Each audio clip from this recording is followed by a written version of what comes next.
ফাতেমা রাদিয়াল্লাহু তাআলা আনহা, নবীজির কলিজা ফাতেমা রাদিয়াল্লাহু আনহা, আব্বা জান এত সুন্দর একটা মজলিস, আপনি আমারে কত আদর করেন, আমি কি একটু শরীক হব না? মন্তব্য করে বলে, করো মা। ফাতেমা রাদিয়াল্লাহু আনহা মন্তব্য করতেছেন। ও পর্দার আড়ালের আম্মা জানেরা, ভালো করে মনে রাখেন, ফাতেমা রাদিয়াল্লাহু আনহা বলেন, ইয়া রাসূলুল্লাহ, এই মন্তব্য থেকে আমারও মন্তব্য আসছে ভিন্ন। বলে কি? বলে নারীদের জন্য লজ্জা, হায়া স্বর্ণের পেয়ালার মতো দামি, চমৎকার চেহারাটা হলো মধুর মতো মিষ্টি, বেগানার নজর থেকে বেঁচে থাকা চুলের মতো বড় কঠিন। বেগানার নজর থেকে চেহারাটাকে হেফাজতে রাখা সহজ না কঠিন? বড় কঠিন। একটা মানুষের চেহারাই হলো মূল আকর্ষণ, আর এইটারে যদি খোলা রাখে কি আর আকর্ষণ থাকে? আর আকর্ষণ থাকে না। এই জন্য বিবাহের পাত্রী দেখতে গেলে চেহারা দেখে না, এটা আকর্ষণ। আল্লাহ কুদরতি ভাবে এটাকে বানায় দিয়ে দিয়েছেন আকর্ষণ লাগে। ফাতেমা রাদিয়াল্লাহু আনহা মন্তব্য করলেন, এর মধ্যে মজা লাগিয়ে গেছে, এত সুন্দর মজলিসটা, নবীজি যেখানে হাজির, খুব মজা হইতেছে। আল্লাহ রে জিবরাইল কয়, আল্লাহ আমার একটু অনুমতি দিবেননি, আমি যাই? হ্যাঁ, আমার একটু মজা লাগে, আল্লাহ অনুমতি দিবেননি? জিবরাইল কয়, যাও। আল্লাহ কয়, চলে যাও। জিবরাইল রহমতের নবীর দরবারে এসে হাজির। সালাম।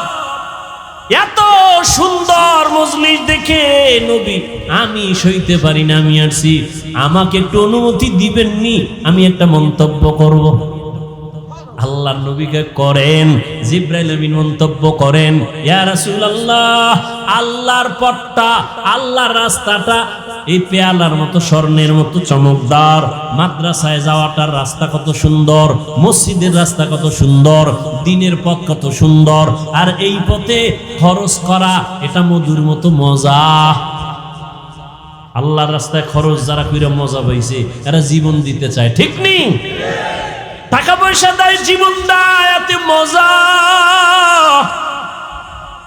রাসূলের একজন সাহাবিয়া, পুরুষ না নারী, একজন সাহাবিয়া, রহমতের নবী ঘোষণা করেছেন, যুদ্ধের দামামা বেজেছে, তোমরা প্রস্তুতি নাও, আমরা যুদ্ধের ময়দানে যাব। সাহাবিয়া, তার স্বামী যুদ্ধের ময়দানে বহু আগেই চলে গেছে, শহীদ হয়ে গেছে। এখন তার কোলে একটা শিশু বাচ্চা ছাড়া আর কিছুই নাই। শিশু বাচ্চাটারে কোলে নিয়ে কাঁদে, ও আল্লাহ, আমি যুদ্ধের ময়দানে, নবী আমারে বোধহয় নিবে না, কিন্তু নবীর ডাকে আমি কেমনে সাড়া দেই? বাচ্চাটারে কোলে নিয়া সাহাবিয়া, নবীর সাহাবিয়া মহিলা নবীর দরবারে হাজির হইয়া বলেন, ইয়া রাসূলুল্লাহ, আমার বাচ্চাটা আমি যুদ্ধের ময়দানে অক্ষ করে দিলাম, আমার স্বামী তো আগেই চলে গেছেন, আমাকে নিলে তো খুশি, বাচ্চাটা দিয়ে দিলাম। রহমতের নবী বলেন, ও মা, তোমার বাচ্চা যুদ্ধের ময়দানে দিলে কি লাভ হবে? আল্লাহর বান্দি কাঁদে আর কয়, ও পয়গম্বর, বেঈমানের পক্ষ থেকে যখন তীর ধনুক আসবে, আমার বাচ্চাটারে ঢাল বানায় দিবেন, আর আমার বাচ্চার শরীরের মধ্যে দুশমনের তীরের আঘাতগুলো লাগবে, আমার এই আঘাতগুলো বাচ্চা সহ্য করবে, আর সাহাবী নিরাপত্তা লাভ করবে। কিয়ামতের ময়দানে আল্লাহ আমাকে শাহাদাতের বরকতে জান্নাত দিয়ে দিবে। আল্লাহর রাস্তায়, আল্লাহর রাস্তাটা পেয়ালার মতো স্বচ্ছ, বড় বরকতময়, সুন্দর। খরচ করা হলো মধুর মতো মজা, কিন্তু এই রাস্তায় খরচ কইরা অহংকার মুক্ত হইয়া ঠিক থাকা বড় চুলের মতো কঠিন। মাদ্রাসার দান কইরা কয়, আমার নাম লেখো, আমি দানবী, আমারে চিনেননি, এই মাদ্রাসা আমি উড়াই দিছি, মসজিদ আমার, তুমি দিছো। আল্লাহ কিয়ামতে কানে ধইরা কইব, দুনিয়ায় দিছো, দুনিয়ায় পেয়ে গেছো, আখিরাতে খালি যাও।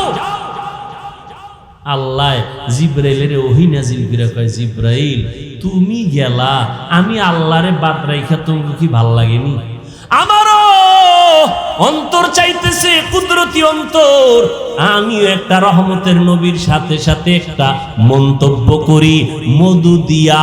এবার কয় আল্লাহ করেন, ও জিবরাইল নবীরে জানায় দাও। আমিও মন্তব্য করে দিলাম, জান্নাত মুমিনের স্থায়ী শান্তির ঠিকানাটা এই স্বর্ণের পেয়ালার মতো চমকদার, আর ওই জান্নাতের নেয়ামত গুলো হবে, জান্নাতের নেয়ামত গুলো হবে একমাত্র মধুর মতো মজা। কিন্তু জান্নাতে ঢুকতে গিয়া পুলসিরাত পার হওয়া চুলের মতো কঠিন। নবীকে যেমন নামাজ আদায় করতে দেখো তেমন তোমরা আদায় করো। কিতাবে দেখো, নবী বলেন না, বলছে আমাকে দেখো, কিতাবে না। কারণ কিতাবে অনেক কিছু আছে বুঝবা না, বুঝার মেধা নাই। আমি নবী যেভাবে বুঝাই ওইভাবে বুঝো। কিতাব যদি একা একা বুঝতে যাও সম্ভব হবে না, আমি যেভাবে বুঝাবো ওইভাবে বুঝবা। আমি শুধু মুখে বুঝাবো না, প্র্যাকটিক্যাল আবার আমল করে বাস্তবায়নে দেখায় দিব। চুল কাটা সুন্নত কিতাবে আছে, আমি নবী এটা আমলের মাধ্যমে প্র্যাকটিক্যাল দেখায় দেই। কিতাব দেখলে হবে না, কিতাবের কথা শুনো, আমি মুহাম্মদ রে দেখো। কিতাবের মধ্যে আছে আঙ্গুলের নখগুলো সুন্নত তরিকায় কাটো। কিতাবের কথা কানে দিয়া দিলের মধ্যে গাথো, শুনো, কিন্তু আমি নবীকে দেখো আমি কেমনে কাটি। আমি প্র্যাকটিক্যাল দেখায় দিতেছি, আমাকে দেইখা দেইখা নামাজ পড়ো। রুকু কেমনে দেই, সেজদা কেমনে দেই, হাত কেমনে বাঁধি ওইভাবে বাঁধো। নজর কোথায় রাখি, পায়ের আঙ্গুল কেমনে থাকে, হাতের আঙ্গুল কেমনে থাকবে। ওরে আল্লাহর বান্দা, আঙ্গুলগুলো কানের কোন পর্যন্ত উঠানো যাবে, আমি নবী প্র্যাকটিক্যাল দেখাইতেছি, ওইভাবে দেখো। এই উম্মতেরা বলবে নবীরে দেখা যায় না, আমরা কেমনে নবীর অনুসরণ করি দেখব। নবী কয় আমারে যারা দেখছে তাদের দেখো। নবীরে দেখছেন সাহাবায়ে কেরাম, সাহাবায়ে কেরামদের দেখছেন তাবেঈন, তাবেঈনদেরকে দেখছেন তাবেঈন, তাদের দেখছেন উলামায়ে মুতাকাদ্দিমিন, তাদের দেখছেন উলামায়ে মুতাআখিরিন। এইভাবে উলামায়ে কেরাম দেখছেন, দেখতে দেখতে এই পর্যন্ত আসছে। ও উম্মত, তোমরা যারা আলেম না, কোরআন হাদিসের আরবি বুঝো না, ব্যাখ্যা বুঝো না, তোমরা বয়ান শুনো আর টুপি মাথায় দেওয়া সুন্নত, দাড়ি রাখা নবীর আদর্শ, জামা পরা নবীর সুন্নত, পানি 3 শ্বাসে পান করা নবীর সুন্নত, কেমনে গ্লাসটা ধরবা, কেমনে পানি পান করবা। হুজুরদের বয়ান শুধু কানে শুনবা, দিলে ঢুকাইবা, আর আমলের বেলায় আলেমদের দেইখা দেইখা আমল করবা। ইলমে রায়ে জাজু করদন বেহিসাব, খলকে রাদাদন জওয়াবে বাসওয়াব, হক না দারদ দোস্তে খলকা জারেরা, নিস্তে ই খাসলত একে দিনদারেরা। কিতাব দেখে সম্ভব। হুজুরেরা যেমন আলেমরা কিতাব বুঝাবে, কোরআন বুঝাবে, ওইভাবে বুঝো। মন গড়া বুঝলে বেজালে পড়বা। ওয়ালা দল্লিন মানে গোমরাহির থেকে আল্লাহ পানা চাই। দল্লিন দল্লান মানে গোমরা পথভ্রষ্ট। এই তরজমা, এই শব্দ আর এক কোরআনে আরো জায়গায় আছে না নেই? হ্যাঁ, নেও যদি তুমি গোমরা কও ঈমান যাবে গা। কয় কেমনে? কয় অদ্দুহা ওয়াল লাইলি ইযা সাজা মা ওয়াদ্দাকা রাব্বুকা ওয়া মা ক্বালা ওয়ালাল আখিরাতু খায়রুল লাকা মিনাল উলা ওয়ালা সাওফা ইউতিকা রাব্বুকা ফাতারদা। এরপর কি? আলাম ইয়াজিদিকা ইয়াতীমান ফাআওয়া ওয়া ওয়াজাদাকা দল্লান ফাহাদা। আল্লাহ কয় নবী আমি আপনাকে পাইছি দল্লানের ভেতরে, হেদায়াত দিলাম। দল্লিন দল্লান মানে গোমরা পথভ্রষ্ট। এখন আপনি যদি তরজমা করেন ওয়াজাদাকা দল্লান ফাহাদা, নবী আপনাকে দল্লান দল্লিনের মধ্যে পাইছি মানে গোমরা। কি অলাদ দল্লিনের অর্থ গোমরা, ওই শব্দ এখানে আছে। এখন নবীর বেলায় কি বলবা? নবীও গোমরা। ঈমান থাকবে? এজন্য নিজে নিজে খবরদার পণ্ডিতি করবা না। যারা পণ্ডিতি করছে তারা ধ্বংস হয়ে গেছে, নবী মানে নাই, ধ্বংস হয়ে গেছে। আর এক দল নবী মানছে, কিতাবের দ্বারে নাই, তারাও ধ্বংস হয়ে গেছে। বর্তমান দুনিয়াতে একদল অতি আবেগে বলে আমরা পীর ভক্ত, পীর যা কয় তা মানি, কোরআন কি কয় বুঝি না, মানিও না, তারাও ধ্বংস, গোমরা। আর এক দল বলে আমরা কোরআন হাদিস অনুযায়ী চলবো, কোনো হুজুর মানি না, আলেম মানি না, ব্যক্তি মানি না, তারাও গোমরা। আর যারা বলবে কোরআন মানি, হাদিস মানি, কোরআন হাদিসের কষ্টি পাথরে সঠিক আলেম যারা, তাদেরও মানি, তারা সঠিক।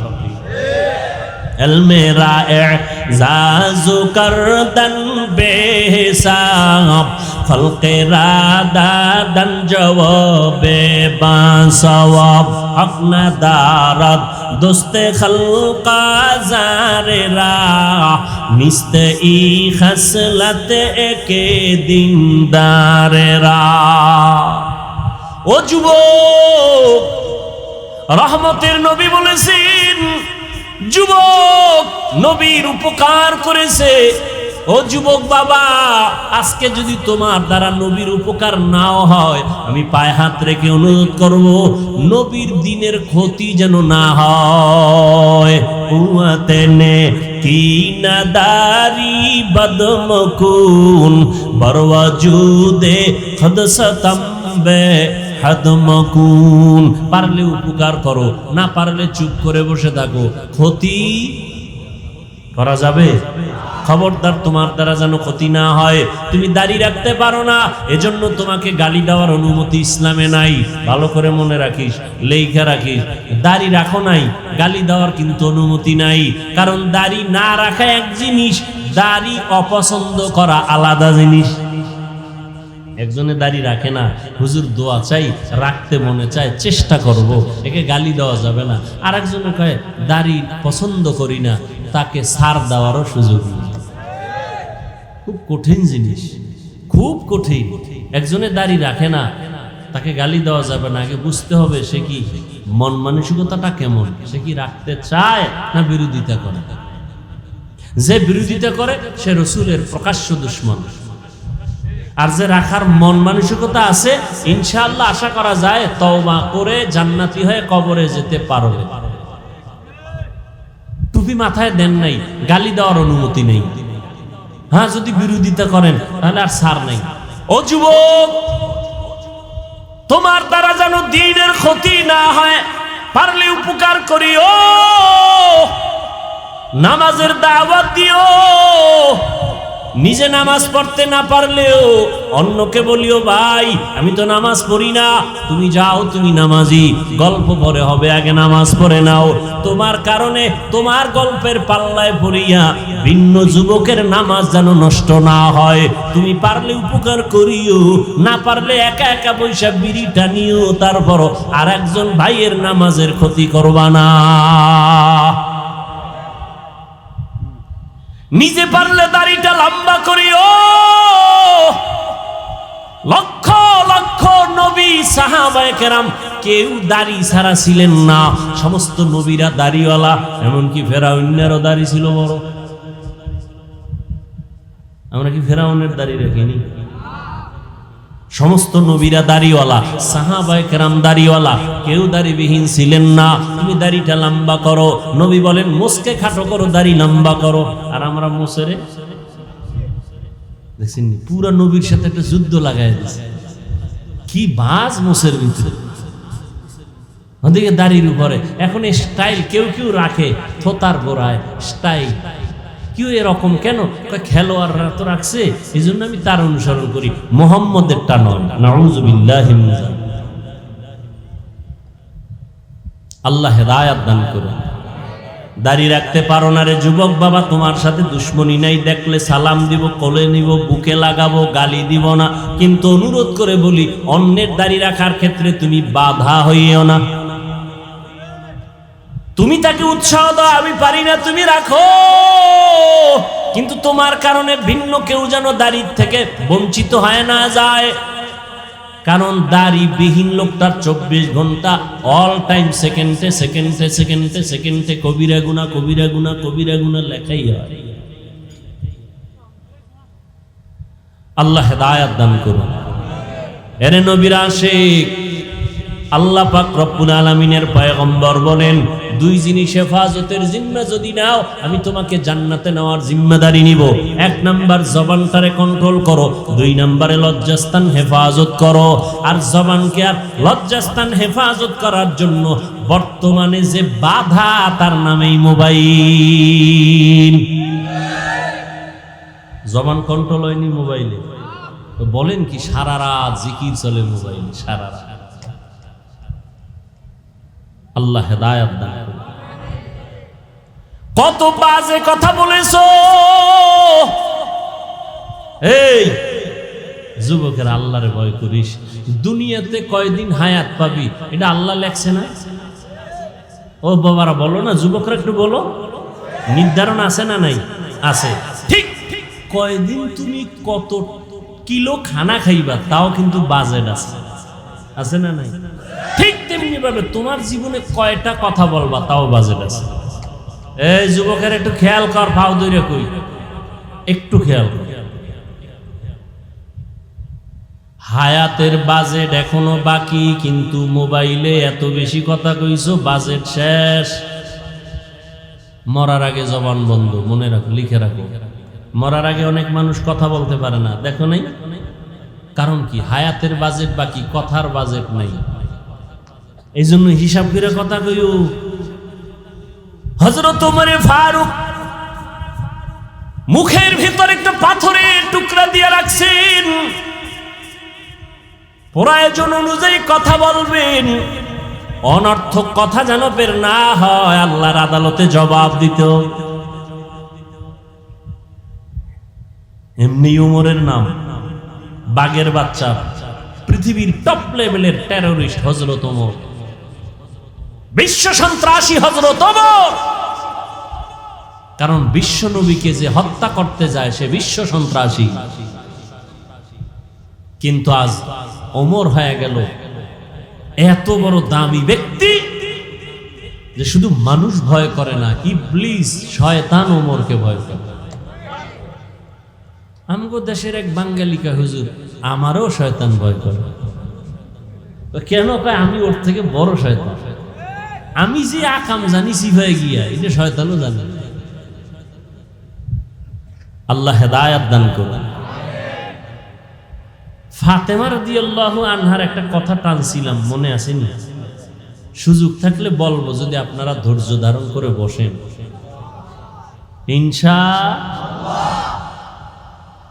নামাজ তো পড়েন নাই, ফজরটাও পড়বেন কিনে নিয়ে তো টেনশন নাই। এই টেনশন আমাদের, নামাজ পড়তেই হবে। একা একা যাইয়া যদি নামাজটা না পড়ে ঘুমাই, বউ কিছু কইব না ভয়ে, কিন্তু আমার ভিতরে আল্লাহর ভয়, যে সম্মান তো আমি টাকা দিয়ে অর্জন করতে পারি নাই, এই সম্মান তো আমার সার্টিফিকেট দিয়া হয় নাই, সম্মান আল্লাহ দিছেন। যদি আল্লাহকে বেজার করি, আল্লাহ সম্মান ধুলায় মিশাই দিতে পারেনি আল্লাহ। কি কথা বলতেছিলাম? ওমরে ফারুক রাদিয়াল্লাহু আনহুকে শয়তান ভয় করে, শয়তান ভয় করে ওমর। এবার বুঝেন তো কেমন বেড়া শয়তান ভয় করে। যেই শয়তান আল্লাহর সাথে চ্যালেঞ্জ দিয়েছে, কোরআনের ঘটনা, আল্লাহর সাথে চ্যালেঞ্জ দিছে আদমকে সেজদা দিব না, আর সেই শয়তান ওমরের দেখলে দৌড়, উল্টা দৌড়। কি কয় আইয়ে, কি আইয়ে, ওই বলার সময় নেই, খালি আইয়ে। সেই ওমর ঈদের দিন, রোজার ঈদের দিন দরজা আটকে কাঁদতেছে। সাহাবী আবু হুরায়রা রাদিয়াল্লাহু তাআলা আনহু বলেন, ভাই ওমর কাঁদেন কেন? জাহান্নামের ভয়। আরে 10 জন সাহাবা জান্নাতের সুসংবাদ পেয়েছেন, এর ভেতর আপনি দ্বিতীয়, আপনি কাঁদেন কেন? আপনি তো জান্নাতের সুসংবাদ প্রাপ্তদের অন্তর্ভুক্ত। খলিফাতুল মুসলিমিন ওমর কয়, আবু হুরায়রা, যে আল্লাহ দয়া করে জান্নাতের সার্টিফিকেট দিয়েছেন, ভয় অন্তরে ভয়, কোন আমলের কারণে না জানি আল্লাহ বেজার হয়ে আবার সার্টিফিকেট ক্যান্সেল করে দিতে পারেন। পারেন না? পারেন না? এই ভয়টা যদি ওমরের অন্তরে থাকে, আপনার আমার অন্তরে কিভাবে থাকা উচিত? দেখছেন ওমর খেলাফতের দায়িত্বে আছে, পুরা অর্ধজাহানের খলিফা ওমর রাতের বেলা ঘুমায় না, এলাকায় ঘুরে ঘুরে খবর নেয় কার কি হালাত। এক ঘরের সিপাই গিয়ে দেয় ভিতরে বাতি জ্বলে, পাশে গোপনত্ব বজায় রেখা শুনতেছে মা তার কন্যাকে বলে, এই কালকে বাজারে যাবি দুধ বিক্রি করতে, পানি বেশি দিস, দুধের মধ্যে কি পানি দিয়ে নিবি। মেয়ে কয়, মেয়ে আম্মা জান খবরদার, ওমর যদি এটা শুনে কল্লা ফালায়। এবার মা কয়, ওমর কি দেখবেনি? ওমর কই, ওমর কই? মেয়ে কি কয় জানেননি? আম্মা জান যদি ওমর দেখবেন না, তবে ওমরের আল্লাহ দেখবেন।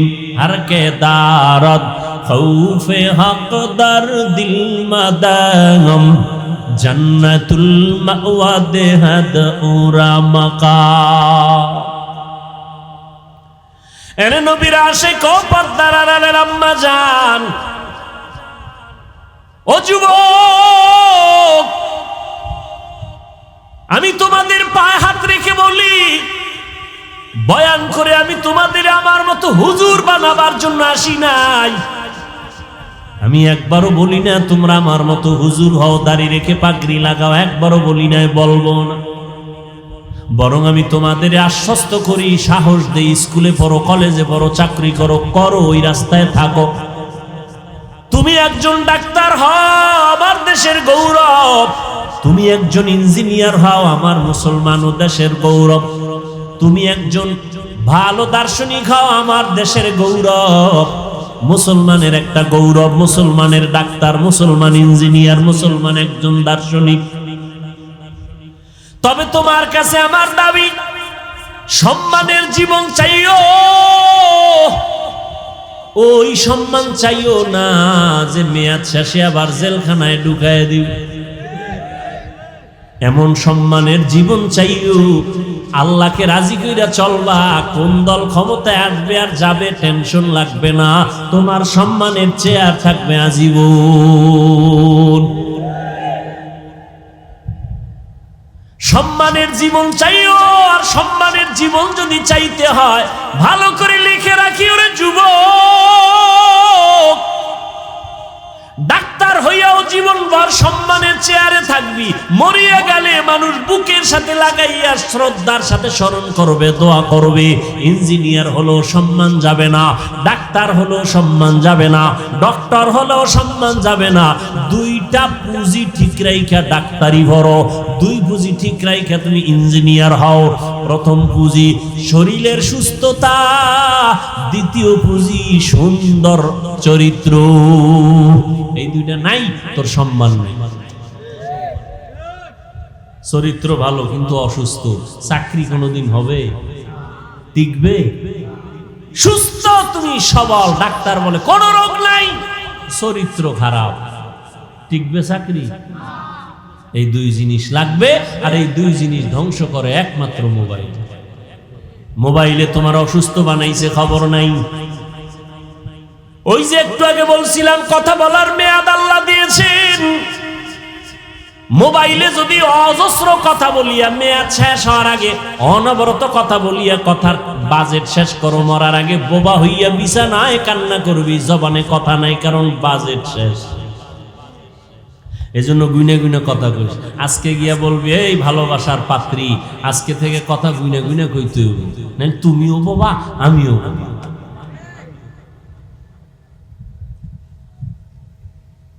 গুনে গুনে কথা বলবা, সাবধান, অনর্থক কথা বলা যাবে না।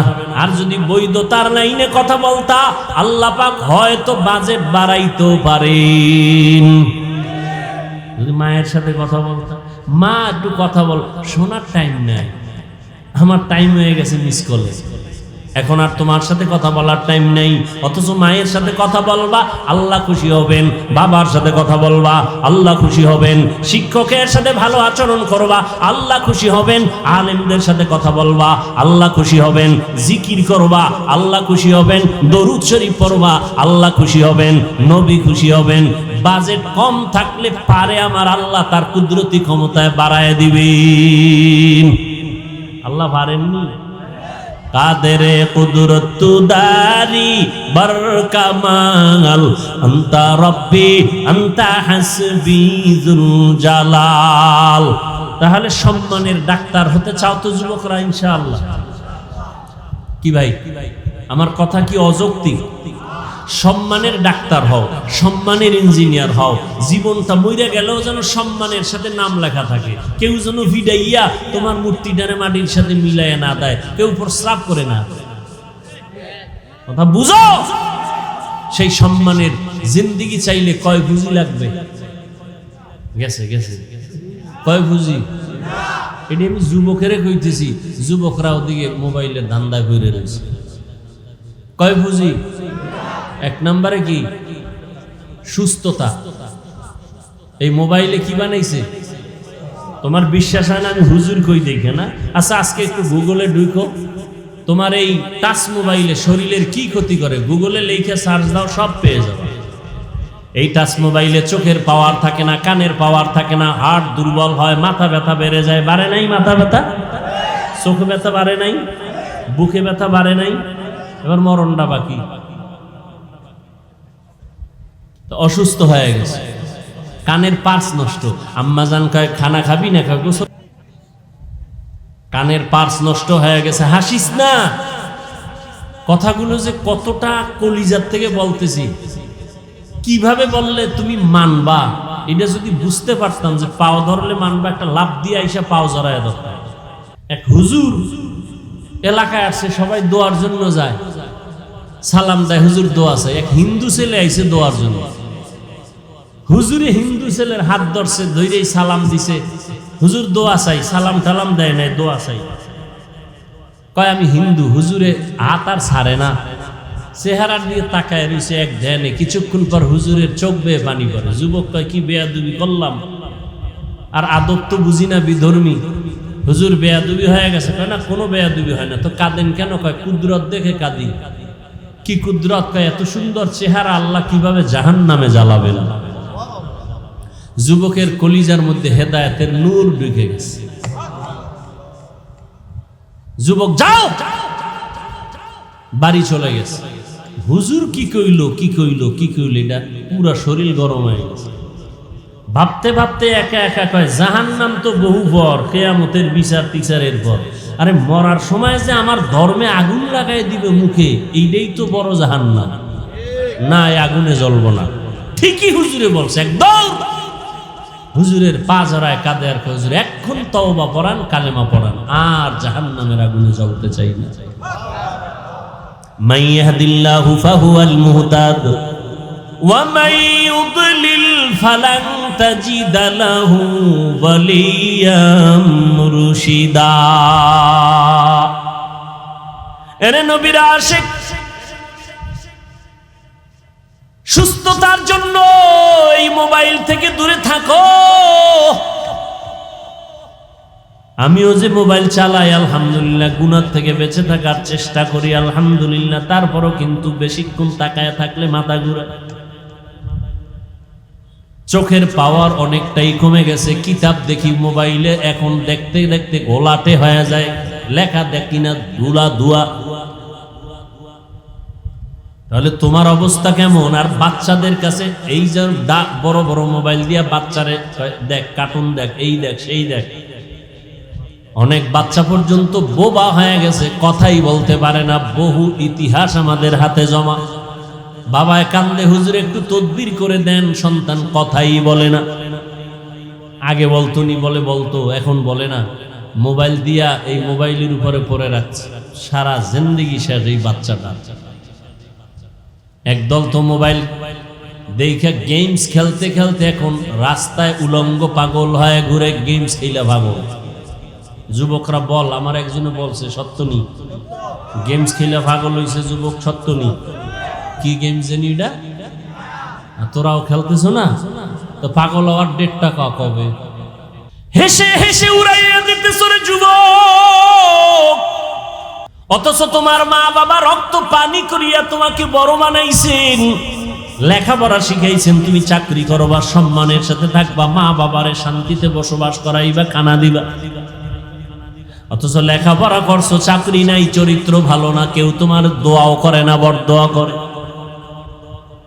এখনো সময় আছে, তওবা করে নাও, চরিত্রটারে ঠিক রাখিও। মোবাইলের কারণে তোমার চরিত্রের কোনো গ্যারান্টি নাই, সব ধ্বংস হয়ে যাইতেছে। ও আল্লাহর বান্দারা, আল্লাহ বলেন আমাকে ভয় কর, জবানটারে কন্ট্রোল করো, জবানটারে হেফাজত করো, আল্লাহর ভয় অন্তরে জমা করে নাও। যত বয়ান করি কোনোদিন এই বয়ানে লাভ হবে না যদি আল্লাহর আযাবের ভয় অন্তরে না থাকে। ওমরে ফারুকের অন্তরে ভয় থাকার কারণে কাঁদতেছে, ঈদের দিন জাহান্নামের ভয়। একমাত্র আল্লাহর আযাবের ভয় অন্তরে থাকার কারণে তার বয়ান বেশি লাগে না। আর আবু জাহিল্লার অন্তরে আল্লাহর ভয় নাই। নবীজি 13টা বছর বয়ান করিয়াও কালেমাওয়ালা বানাতে পারেন নাই। ও যুবক, ও পর্দার আড়ালের আম্মা জান, আপনাদের এত মর্যাদা। আমার নবী যুবকের দ্বারা শক্তিশালী হওয়ার ঘোষণা দিয়েছেন। হযরত আলী তার হাতে আসছেন কালেমাওয়ালা। নবী কলিজার কন্যাটারে আলীর কাছে দিয়া আলীরে জামাতা বানায় দিলেন, আর কলিজা দিয়া নবী দোয়া করলেন, আনা দারুল হিকমা ওয়া আলিয়ুন বাবুহা, আমি মুহাম্মদ হলাম ইলম ও হিকমতের ঘর, আর এই ইলমের ঘরের দরওয়াজা আমার আলী। ওই আলীর ঘরে আছে ফাতেমা রাদিয়াল্লাহু আনহা। আলী রাদিয়াল্লাহু আনহুর জন্য এত দোয়া করলেন। আল্লাহ আলীকে এত জ্ঞান দান করেছেন, যেই জ্ঞানের সামনে ওমরও বলে, আলীর জ্ঞান যদি আজকে আমার কাছে না থাকতো আমি ওমর ধ্বংসের পথে চলে যাইতাম। লাউলা আলিয়ুন লাহালাকা ওমর। ওই আলী বলেন, আমি একদিন কোথাও থেকে গিয়া মসজিদে নববীর মধ্যে ঢুকলাম, দেখি রহমতের নবী বসে আছেন, সাহাবায়ে কেরাম বসে আছেন। আম্মা জানেরা একটু ভালো করে খেয়াল করে শুনেন, যুবকেরাও শুনো রে বাবা, বৃদ্ধ বাবাজিরাও শুনেন। হযরত আলী বলেন, আমি মসজিদে নববীতে ঢুকলাম, রহমতের নবী বসে আছেন, অন্য অন্য সাহাবায়ে কেরামরাও বসে আছেন। একটা প্রশ্ন চলতেছে, জবাব চাইতেছে নবী, কেউ জবাব দেয় না। প্রশ্নটা হলো, এই দুনিয়াতে নারীদের জন্য শ্রেষ্ঠ সম্পদের নাম কি? নারীদের জন্য শ্রেষ্ঠ সম্পদ কি? কেউ জবাব দেয় না। হযরত আলী বলেন, আমি ঢুকলাম, বসে থাকলাম, কিছুক্ষণ পর দেখলাম কেউ জবাব দেয় না। আমার অন্তরে একটু দাগ আসলো, হঠাৎ করে একটা জবাব আসলো এভাবে যে, নবীর কলিজা ফাতেমা, আমি ফাতেমার কাছে জিজ্ঞাসা করলে মনে হয় জবাবটা পাইতে পারি। নারীদের জন্য শ্রেষ্ঠ সম্পদ কি? হযরত আলী বলেন, আমার ফাতেমা হয়তো জবাব দিতে পারবে। আমি দৌড়ায় যাই, নবীর কলিজা ফাতেমার থেকে জবাব নিব। হযরত আলী বের হয়ে গেলেন, দৌড়াইয়া ঘরের কিনারায় গিয়া দরজায় ধাক্কা দেয় না। ও নবীর আশিক, নবী ধরে ধরে সুন্নাত শিখায় গেছেন, ঘরে যদি ঢুকতে চাও নিয়ম কি? হযরত আলী ঘরের মধ্যে ধাক্কা না দিয়া ঘরে ঢোকার নিয়ম হলো আগে সালাম দাও। হযরত আলী দরজার সামনে গিয়া, আসসালামু আলাইকুম ইয়া আহলাল বাইত, ও ঘরওয়ালারা তোমাদের উপরে শান্তি। হযরত ফাতেমা ভেতরে কাজে ব্যস্ত ছিলেন, সংসারের কাজে, কাজ বন্ধ, স্বামী আসছে, ওয়া আলাইকুমুস সালাম বলে দরজা খুলে দিয়েছেন। আলী ভেতরে ঢুকলেন, ঘামটা মোছায় দিলেন, ফাতেমা খেদমতের জন্য দাঁড়ায় গেলেন। সব কাজ বন্ধ, এখন স্বামীর কাজ, এটা বড় খেদমত। আমগো আম্মা জানেরা কি করে, এতক্ষণ আম্মা জান শুয়ে শুয়ে টেলিভিশন দেখছিল, স্বামী এসে টের ভাইয়া হুদাও একটা কাজে গেছে গা, স্বামীর কোনো খেদমতের চিন্তাই নাই। স্বামী যদি বলে একটু পানি কি দেওয়া যাবে, নিয়ে খাও, ঠিক নি? হ্যাঁ, তো জোরে বলবেন। হায় হায় হায়। ফাতেমা রাদিয়াল্লাহু তাআলা আনহা স্বামীর খেদমতে নিয়োজিত হয়ে গেছেন, এখন আর কোনো কাজ হবে না। এবার হাল পুরসি জিজ্ঞাসা করেন, কেমন আছেন, কোথা থেকে আসছেন, খাইছেন নি কিছু, এত ঘাম কেন? রহমতের নবীর দরবার থেকে আসছি। আব্বাজান কেমন আছেন? আলহামদুলিল্লাহ ভালো, তবে একটু পেরেশানি দেখলাম। কি পেরেশানি? একটা প্রশ্ন করলেন, নারীদের জন্য শ্রেষ্ঠ সম্পদের নাম কি, শ্রেষ্ঠ গুণের নাম কি? কেউ জবাব দেয় না। আমার অন্তর বলে ফাতেমা তুমি পারবা। এবার বলে আলী আপনি যদি দোয়া করেন, আমার আব্বাজানের নেক দোয়া থাকলে আমি জবাব দিতে পারবো। আম্মাজান এমন দোয়া পাইছেন মা ফাতেমা রাদিয়াল্লাহু আনহা। এবার আল্লাহর রাসূলের মেয়ে জবাব দিছেন, শুনবেন না আরেকটু দোয়ার দিয়ে আগায় যাব? নবীজি একটু মন খারাপ লাগলেই ফাতেমার বাড়ি গিয়ে হাজির। কোথাও যাইবে শেষে ফাতেমার বাড়ি যায়, এরপরে যায় বিদায় নিয়ে। আসবেন ফাতেমার ঘরে আগে আসেন, এরপরে অন্যদিকে যান। ওখানে আরো কলিজার দুইটা সন্তান আছে, হাসান হুসাইন। নামগুলো একটু ভালো করে বললেন। একজনের নাম রাজ্জাক। রাজ্জাক তো আল্লাহ, বান্দা কোনো রাজ্জাক না, বান্দা হলো আব্দুর রাজ্জাক। হ্যাঁ, সুন্দর করে নামগুলো বলবেন, বরকত হবে। নামের একটা বরকত আছে। অনেক মা বাবা আছে সন্তানের নামকে বাজে আঁকা বাঁকা করে ডাকে, উচিত না। মা বাবা ভালোভাবে ডাকবে তো অন্যরাও ভালোভাবে ডাকবে। নামই তো নাই ভালো, ভালো নামই তো নাই, তো আর ভালো করে ডাকবে। নাম হলো হৃদয়, সাগর, নদী, পাহাড়, তুফান। সন্তানের নাম তুফান। দুনিয়াতে ঠাড়া ভরা নাম আর হয় না, খুঁজে নিস। অথচ সারা দুনিয়ার কোন বিধর্মীর ঘরে ইসলামের একটা নাম আছে, রহিমা, আব্দুর রহমান। বেঈমানের নাম আমগো রাখতে হবে? আমরা এতটাই দুর্বল কেন, এত ঠেকা কেন? আল্লাহর কোরআনে ইসলামের নামের অভাব, আফসোস। অথচ রাসূল সহিহ হাদিসে বলেন কিয়ামতের দিন শুধু নামের বরকতেও অনেকে জান্নাতে চলে যায়।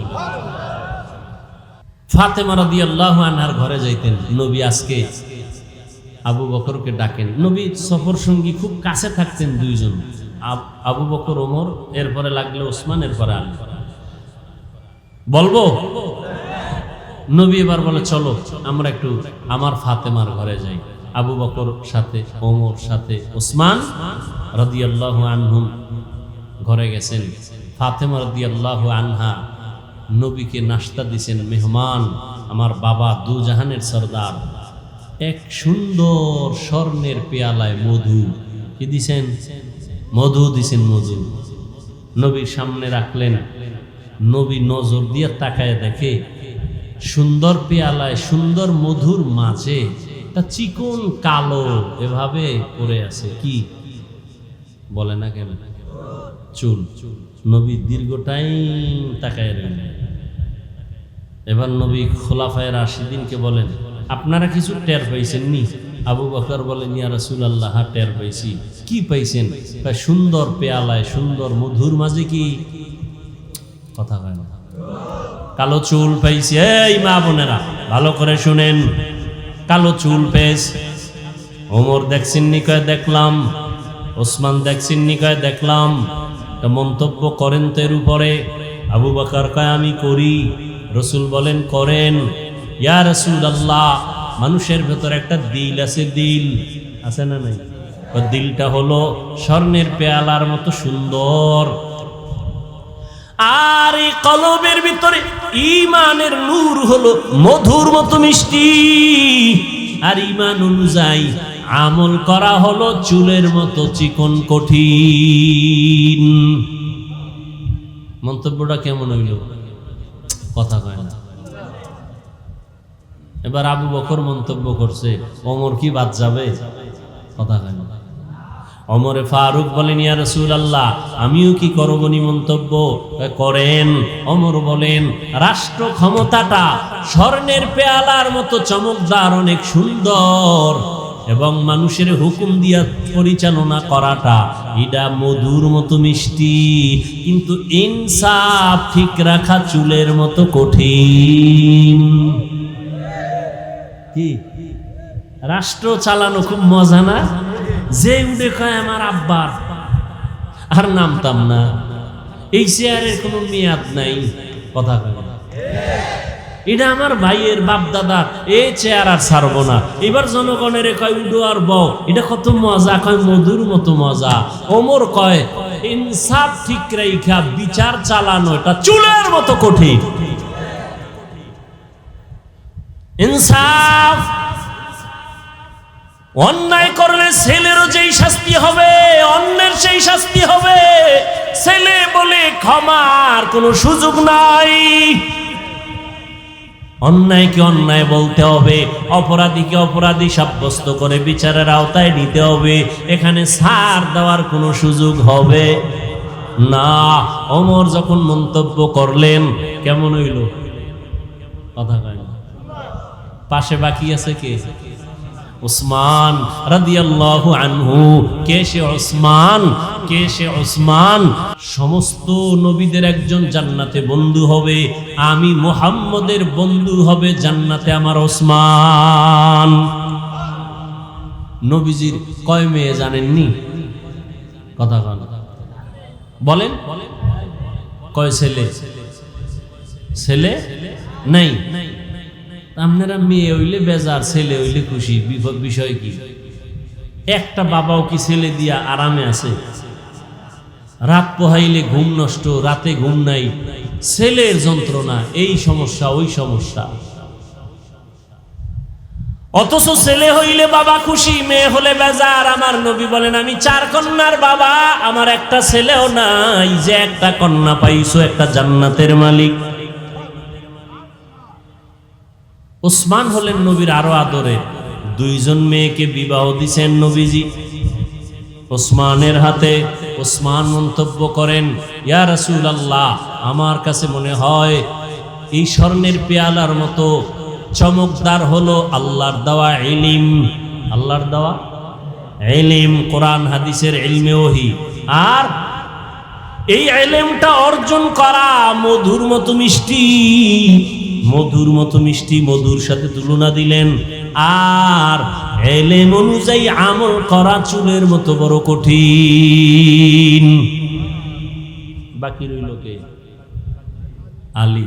আলী করবে না? ইয়া রাসূলুল্লাহ, আমাকে সুযোগ দিবেন নি? করেন। হযরত আলী বলেন, ইয়া রাসূলুল্লাহ, এটা দেখা আমার মনে মন্তব্য আসলো, আমার ঘরে আপনারা মেহমান, আপনি মেহমান, আবু বকর মেহমান, ওমর মেহমান।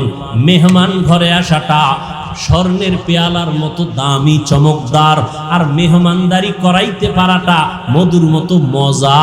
কিন্তু মেহমানের মনটা খুশি করা চুলের মতো কঠিন। জনমের মতো খাওয়াইছে, এরপরও কয় নুন বেশি হয়েছে। ঠিক নেই, আমারে ঠিক মতো দেয় নাই, অমুকটা তরকারির মধ্যে ঝাল বেশি। না না না, নবী বলেন খানার মধ্যে দোষ ত্রুটি তালাশ করিও না, প্রশংসা করো। আলহামদুলিল্লাহ, অনেক ভালো খাওয়াইছেন। খুশি হইলে আর একবার খাওয়ার সুযোগ আছে না নাই? ভাইরা আমার, বাকি রয়েছে এবার পাশে কে? কথা কয় না। ফাতেমা রাদিয়াল্লাহু তাআলা আনহা, নবীজির কলিজা ফাতেমা রাদিয়াল্লাহু আনহা। আব্বা জান, এত সুন্দর একটা মজলিস, আপনি আমারে কত আদর করেন, আমি কি একটু শরীক হব না? মন্তব্য করে বলে, করো মা। ফাতেমা রাদিয়াল্লাহু আনহা মন্তব্য করতেছেন। ও পর্দার আড়ালের আম্মা জানেরা, ভালো করে মনে রাখেন। ফাতেমা রাদিয়াল্লাহু আনহা বলেন, ইয়া রাসূলুল্লাহ, এই মন্তব্য থেকে আমারও মন্তব্য আসছে ভিন্ন। বলে কি? বলে নারীদের জন্য লজ্জা, হায়া স্বর্ণের পেয়ালার মতো দামি, চমৎকার। চেহারাটা হলো মধুর মতো মিষ্টি। বেগানার নজর থেকে বেঁচে থাকা চুলের মতো বড় কঠিন। বেগানার নজর থেকে চেহারাটাকে হেফাজতে রাখা সহজ না কঠিন? বড় কঠিন। একটা মানুষের চেহারাই হলো মূল আকর্ষণ। আর এইটারে যদি খোলা রাখে কি আর আকর্ষণ থাকে? আর আকর্ষণ থাকে না। এই জন্য বিবাহের পাত্রী দেখতে গেলে চেহারা দেখে না, এটা আকর্ষণ। আল্লাহ কুদরতি ভাবে এটাকে বানায় দিয়ে দিয়েছেন, আকর্ষণ লাগে। ফাতেমা রাদিয়াল্লাহু আনহা মন্তব্য করলেন, এর মধ্যে মজা লাগিয়ে গেছে, এত সুন্দর মজলিসটা, নবীজি যেখানে হাজির, খুব মজা হইতেছে। আল্লাহ রে জিবরাইল কয়, আল্লাহ আমার একটু অনুমতি দিবেন নি, আমি যাই। হ্যাঁ, আমার একটু মজা লাগে, আল্লাহ অনুমতি দিবেন নি? জিবরাইল কয় যাও। আল্লাহ কয় চলে যাও। জিবরাইল রহমতের নবীর দরবারে এসে হাজির। সালাম। এত সুন্দর মজলিস দেখে নবী, আমি সইতে পারি না, আমি আসছি, আমাকে একটু অনুমতি দিবেন নি, আমি একটা মন্তব্য করব। আল্লাহর নবীকে করেন। জিবরাইল আমিন মন্তব্য করেন, ইয়া রাসূলুল্লাহ, আল্লাহর পথটা, আল্লাহর রাস্তাটা এই পেয়ালার মতো, স্বর্ণের মতো চমকদার। মাদ্রাসায় যাওয়াটার রাস্তা কত সুন্দর, মসজিদের রাস্তা কত সুন্দর, দিনের পথ কত সুন্দর, আর এই পথে খরচ করা এটা মধুর মতো মজা। আল্লাহর রাস্তায় খরচ যারা কইরা মজা পাইছে, এরা জীবন দিতে চায়, ঠিক নেই? টাকা পয়সা দেয়, জীবন দেয়, এতে মজা। রাসূলের একজন সাহাবিয়া, পুরুষ না নারী, একজন সাহাবিয়া, রহমতের নবী ঘোষণা করেছেন, যুদ্ধের দামামা বেজেছে, তোমরা প্রস্তুতি নাও, আমরা যুদ্ধের ময়দানে যাব। সাহাবিয়া, তার স্বামী যুদ্ধের ময়দানে বহু আগেই চলে গেছে, শহীদ হয়ে গেছে। এখন তার কোলে একটা শিশু বাচ্চা ছাড়া আর কিছুই নাই। শিশু বাচ্চাটারে কোলে নিয়ে কাঁদে, ও আল্লাহ, আমি যুদ্ধের ময়দানে, নবী আমারে বোধহয় নিবে না, কিন্তু নবীর ডাকে আমি কেমনে সাড়া দেই? বাচ্চাটারে কোলে নিয়া সাহাবিয়া, নবীর সাহাবিয়া মহিলা নবীর দরবারে হাজির হইয়া বলেন, ইয়া রাসূলুল্লাহ, আমার বাচ্চাটা আমি যুদ্ধের ময়দানে অক্ষ করে দিলাম, আমার স্বামী তো আগেই চলে গেছেন, আমাকে নিলে তো খুশি, বাচ্চাটা দিয়ে দিলাম। রহমতের নবী বলেন, ও মা, তোমার বাচ্চা যুদ্ধের ময়দানে দিলে কি লাভ হবে?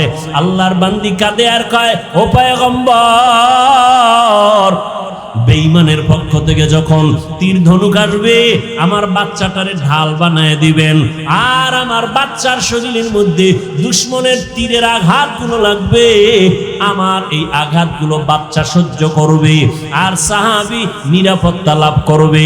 কিয়ামতের ময়দানে আল্লাহ আমাকে শাহাদাতের বরকতে জান্নাত দিয়ে দিবে। আল্লাহর রাস্তায়, আল্লাহর রাস্তাটা পেয়ালার মতো স্বচ্ছ, বড় বরকতময়, সুন্দর। খরচ করা হলো মধুর মতো মজা, কিন্তু এই রাস্তায় খরচ কইরা অহংকার মুক্ত হইয়া ঠিক থাকা বড় চুলের মতো কঠিন। মাদ্রাসার দান কইরা কয়, আমার নাম লেখো, আমি দানবী, আমারে চিনেননি, এ মাদ্রাসা আমি উড়াই দিছি, মসজিদ আমার, তুমি দিছো। আল্লাহ কিয়ামতে কানে দুইরা কইব, দুনিয়ায় দিছো, দুনিয়ায় পেয়ে গেছো, আখিরাতে খালি যাও। আল্লাহ জিবরাইলের ওহী নাজিল করে কয়, জিবরাইল, তুমি গেলা, আমি আল্লাহরে বাদ রাইখা তোমাকে কি ভাল লাগেনি? আমারও অন্তর চাইতেছে, কুদরতি অন্তর, আমিও একটা রহমতের নবীর সাথে সাথে একটা মন্তব্য করি মধু দিয়া। এবার কয়, আল্লাহ করেন। ও জিবরাইল, নবীরে জানায় দাও। আমিও মন্তব্য করে দিলাম, জান্নাত, মুমিনের স্থায়ী শান্তির ঠিকানাটা এই স্বর্ণের পেয়ালার মতো চমকদার, আর ওই জান্নাতের নিয়ামতগুলো হবে, জান্নাতের নিয়ামতগুলো হবে একমাত্র মধুর মতো মজা, কিন্তু জান্নাতে ঢুকতে গিয়া পুলসিরাত পার হওয়া চুলের মতো কঠিন। আল্লাহ মন্তব্য করে দিলেন, পুলসিরাত পার হওয়া বড় কঠিন। রহমতের নবী বলেন, আমারটাও তো বাদ রয়ে গেল, আমিও মন্তব্য করে ফেললাম। আল্লাহর মারেফতটা হলো এটা চমকদার স্বর্ণের পেয়ালার মতো দামি, আর মারেফত অর্জন করা মধুর মতো মজা। কিন্তু আল্লাহর মারেফতের উপরে মজবুত হইয়া আল্লাহর মারেফতের রাস্তায় চলা হলো চুলের মতো কঠিন। আল্লাহর নবীও পুলসিরাতের ভয় চোখের পানি ছেড়ে কান্না করতেন। ও নবীর উম্মতেরা, ইলম অর্জন করা সহজ, আমল করা বড় কঠিন। ঈমান আনা সহজ, ঈমানের উপরে মজবুত হইয়া চলা বড় কঠিন। ও আল্লাহর বান্দিরা, চেহারাটা সুন্দর হয়েছে, লজ্জা আছে ঠিকই, কিন্তু পর্দা রক্ষা করা, বেগানার থেকে নিজের বাঁচায় রাখা কঠিন। হযরত আলী প্রশ্নের জবাব চাইছিল, নারীদের শ্রেষ্ঠ গুণ কোনটা, শ্রেষ্ঠ সম্পদ কোনটা? ফাতেমা রাদিয়াল্লাহু আনহা বলেন, নারীদের শ্রেষ্ঠ গুণ হলো বেগানার নজর থেকে নিজেকে হেফাজতে রাখা, এটা নারীদের বড় শ্রেষ্ঠ গুণ। ও পর্দার আড়ালের আম্মা জান, আল্লাহ পাক লজ্জাও দিলেন, চেহারাটাও সুন্দর বানাইলেন। বেগানার থেকে নিজেকে বাঁচায় রাখা বড় কঠিন হয়ে গেল। এখনো যদি চেষ্টা করেন, চেহারাটাকে হেফাজতে রাখতে পারেন, পর্দা রক্ষা করেন, আপনার গর্ভ থেকে আল্লাহ আব্দুল কাদের জিলানীর মতো সন্তান দান করবেন, কাসেম নানতবীর মতো, আনোয়ার শাহ কাশ্মীরির মতো আল্লাহ সন্তান দান করবেন। আপনার সন্তানটা ডাক্তার হবে, ইঞ্জিনিয়ার হবে, একজন বড় কলামিস্ট হবে, একজন বড় দার্শনিক হবে, একজন কোরআনে হাফেজ হবে, একজন বড় আলেম হবে। কিয়ামতের ময়দানে নাজাতের দরজা খুলে যাবে। ও যুবক বাবারা, আল্লাহ পাক রব্বুল আলামিন এমন সুন্দর চেহারা দিয়ে বানাইলেন, এমন আল্লাহ পাক দুনিয়াতে সুন্দর হায়াত দিলেন। ওই হায়াতটা ঠিক রাইখা চলার চেষ্টা করো। পেছনে যত অপরাধ করেছো, মনেরে বুঝাও রে মন। রহমতের নবী আমার যুবকদের জন্য সুসংবাদ দিয়েছেন। আমি কি যুবক হইয়া নবীর সেই সুসংবাদের কাতারে আসিনি? আমার দ্বারা দিনের উপকার কোনো হইল নি, না ক্ষতি হইল? একটু চিন্তা করিয়া এখনো সময় আছে, তওবা করে নাও। আর আল্লাহকে বলো, আল্লাহ আমার মতো কত যুবক আমার চোখের সামনে স্কুলে পড়ে, কলেজে পড়ে, নামাজ পড়ে, নবীর তরিকা মানিয়ে চলে, মা বাবার বিরোধিতা করে না, আমি কেন পারবো না? ও যুবক বাবারা, স্কুল কলেজে পড়িয়া এখনো তুমি পারো, তওবা করে নাও। তোমার মতো যুবক স্কুল কলেজে পড়ে, চাকরি করে, ব্যবসা করে, নামাজ ছাড়ে না, তুমি কেন পারবা না রে বাবা? এখনো সময় আছে, তওবা করে নাও। ও মা বোনেরা, আপনারাও তওবা করেন। জীবনে বেপরদায় চলবেন না, বেগানার নজর নিজের উপরে নিয়ে আপনার জীবনটাকে ধ্বংস করবেন না। আপনি আল্লাহর মোহাব্বত নিয়ে সন্তানগুলোকে একটা আদর্শ সন্তান বানায় যাবেন, আদর্শ সন্তান, চরিত্রের সন্তান রেখে যাবেন। আল্লাহর কোরআন পড়াবেন। সন্তান ডাক্তার হইয়াও আপনাকে দোয়া করতে ভুলবে না, ইঞ্জিনিয়ার হইয়াও মা বাবাকে দোয়া করতে ভুলবে না। ও বাবাজিরা, আপনারাও তওবা করেন, আর জীবনে নামাজ ছাড়বেন না, বেপরদায় চলবেন না, সন্তানগুলোকে আদর্শওয়ালা বানাবেন, নামাজি বানাবেন। ও যুবক বাবারা, এখনো সময় আছে, তওবা করে নাও। আল্লাহকে ডেকে বলো, হে মালিক, জাহান্নামের ভয় অন্তরে ঢুকায়া দাও। জীবনে তো কত নামাজ ছাড়লাম, বেপরদায় চললাম, কত মানুষের হক নষ্ট করলাম। আজকে থেকে আর নামাজ ছাড়বো না, বেপরদায় চলবো না, মা বাবাকে কষ্ট দিব না, নবীর তরিকার বাহিরে চলবো না। ও আল্লাহ, তুমি আমার তওবা কবুল করে নাও। আমার নবী, যার কোনো গুনাহ নাই, সে নবী যদি জাহান্নামের ভয়ে উম্মতের জন্য কান্না করেন, তোমার আমার কি পরিমাণ কান্না করা দরকার? কোরআন হাদিসকে মিথ্যা মনে করিও না। লক্ষ লক্ষ নবী পয়গম্বরেরা জাহান্নামের ভয়ের বয়ান করেছেন, মিথ্যা মনে করিও না। আলেম ওলামারা জাহান্নামের ভয়ে বয়ান করিয়া গুনাহ থেকে বাঁচাবার জন্য চেষ্টা করেছেন, মিথ্যা মনে করিও না। এখন থেকে তওবা করো, মনেরে বুঝাও, লক্ষ লক্ষ নবীরা মিথ্যাবাদী হতে পারেন না, লক্ষ লক্ষ আম্বিয়ায়ে কেরাম, সাহাবায়ে কেরাম মিথ্যা হতে পারে না, লক্ষ কোটি ওলামায়ে কেরাম মিথ্যা বলতে পারেন না। আল্লাহর কোরআন এখনো সত্য কেউ ভুল বের করতে পারে নাই। অতএব কোরআন সত্য, গুনাহগার হইয়া কবরে গেলে জাহান্নামে যেতে হবে তাও সত্য। এই কথা অন্তরে নিয়া মনে মনে তওবা করো আর আল্লাহকে বলো, আল্লাহ আজকে থেকে দাঁড়িয়ে আর কাটবো না, বেপরদায় চলবো না, মা বাবাকে আর কোনোদিন কষ্ট দিব না, ওলামায়ে কেরামের পরামর্শ নিয়ে চলবো। তওবা করার মতো যদি অন্তর তৈরি হয়, খাঁটি তওবার নিয়ত যাদের আছে, দুটো হাত আমার আল্লাহকে দেখায়া দাও। আয় আল্লাহ, আমাদের হাতগুলো কবুল করে নেন, তওবা কবুল করে নেন, তওবার উপরে মজবুত হইয়া চলার মতো তৌফিক দান করেন, আমিন। আলহামদুলিল্লাহি রাব্বিল আলামিন, ওয়াসসালাতু ওয়াসসালামু আলা সাইয়্যিদিল আমবিয়াই ওয়াল মুরসালিন ওয়া আলা আলিহি ওয়া আসহাবিহি আজমাইন। ইয়া আরহামার রাহিমিন, ইয়া আরহামার রাহিমিন, ইয়া আরহামার রাহিমিন। রব্বিরহামহুমা কামা রব্বায়ানি সগীরা। আল্লাহুম্মা ইন্নাকা আফুউন কারীম তুহিব্বুল আফওয়া ফা'ফু আন্না। আল্লাহুম্মা ইন্না নাসআলুকা রিযাবিকা মিন সাখাতিকা ওয়ান নার। ও দয়ার মালিক, গুনাহের বোঝা নিয়ে হাত তুলেছি, মেহেরবানি করে আমাদের জীবনের সব গুনাহগুলো মাফ করে দেন আল্লাহ। মাহফিল কবুল করে নেন, আয়োজনকারী সহযোগিতাকারীদের কবুল করে নেন। আয় আল্লাহ, এ মাহফিল